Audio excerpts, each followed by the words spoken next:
ভারত দিল বড় ধাক্কা, বাংলাদেশ এবার মহা বিপাকে। ভারত চেকপোস্ট বন্ধ করল।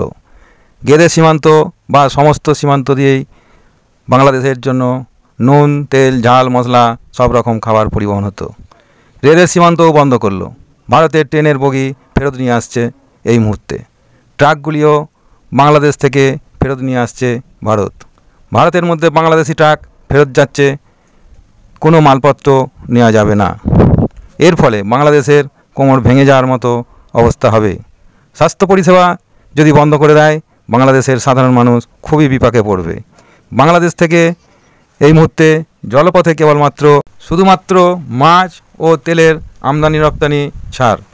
বাংলাদেশের জন্য বন্ধ করলো উত্তর পূর্ব ভারতের দরজা। খাঁ করছে পেট্রাপোল সীমান্ত, গজাডাঙ্গা সীমান্ত। সারি সারি ট্রাক কেবলমাত্র দাঁড়িয়ে রয়েছে।